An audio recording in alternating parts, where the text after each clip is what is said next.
अरे भगवान, तुम कहाँ हो? तुम कहाँ हो भगवान? कहाँ हो? अरे क्या हुआ जी, क्या हुआ?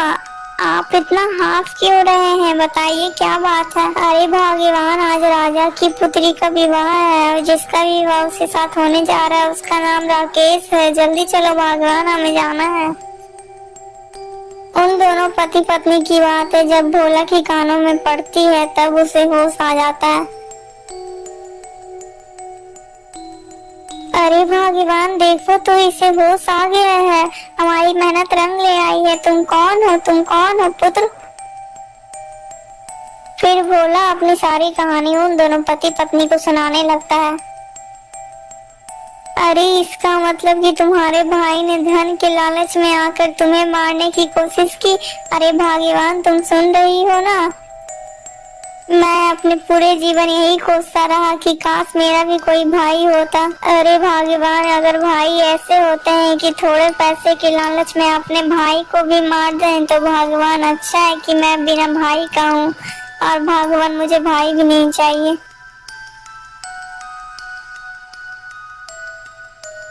अरे पुत्र, तुम शांत हो जाओ पुत्र। और हाँ पुत्र, तुम्हारे भाई को इसकी सजा तो जरूर मिलेगी।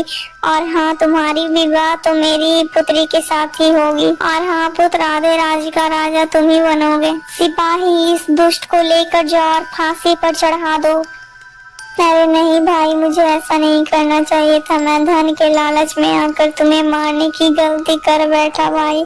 मुझे माफ कर देना भाई, मुझे मेरे किए के लिए माफ कर देना। अगर भाई मुझे तुमने माफ नहीं किया तो मैं मर कर भी मेरी आत्मा को शांति नहीं मिलेगी।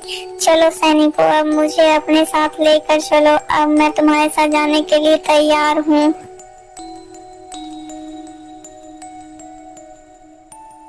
रुक जाओ सैनिकों, छोड़ दो मेरे भाई को। अरे बेटा, तुम ये क्या कर रहे हो? तुम अपने काम पर रहम दिखा रहे हो।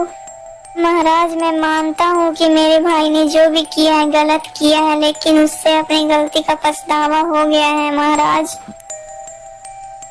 महाराज, अब आप मेरे भाई को क्षमा कर दीजिए महाराज। अब मेरा भाई जब भी नहीं रहेगा तो मैं इतने सारे धन और संपत्ति का क्या करूँगा, जब मेरे पास मेरा खुद का भाई ही नहीं रहेगा। तो इसीलिए महाराज, मेरे भाई को आप क्षमा कर दीजिए महाराज।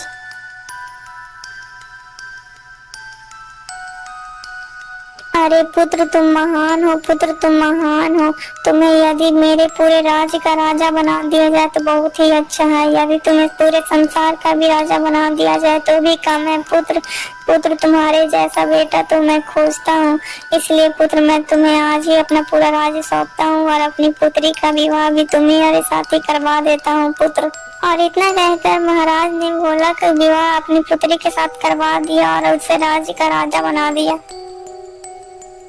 दोस्तों, अगर आपको ये कहानी अच्छी लगी है दोस्तों तो इस कहानी को एक लाइक करके चैनल को सब्सक्राइब कर दीजिएगा दोस्तों। इस कहानी का part 1, part 2, part 3, part 4, part 5 और पार्ट 6 हमारे चैनल में आ गया है दोस्तों। तो इस कहानी का पार्ट 1, पार्ट 2, पार्ट 3, पार्ट 4 और पार्ट 5 और पार्ट 6 आकर हमारे चैनल में जरूर देख लीजिएगा दोस्तों। और हाँ दोस्तों, अगर आपको ये कहानी से कोई शिक्षा मिली है तो कमेंट में जरूर बताइएगा दोस्तों। हमें इस कहानी से यही शिक्षा मिलती है कि हमें लालच में कभी भी आकर अपने भाई या बहन के साथ गलत नहीं करना चाहिए दोस्तों।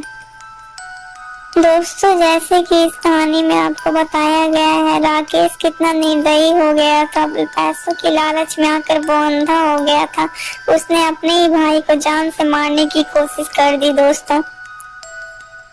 लेकिन ये सब जानते हुए भी भोला जब वापस लौट कर आया तो भी वो अपने भाई का साथ नहीं छोड़ा दोस्तों।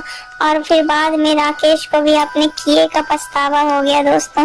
इस कहानी से यही शिक्षा मिलती है कि हमें कभी भी अपने परिवार के साथ गलत नहीं करना चाहिए दोस्तों। और हाँ दोस्तों, भाई बहन के साथ तो और भी गलत नहीं करना चाहिए दोस्तों।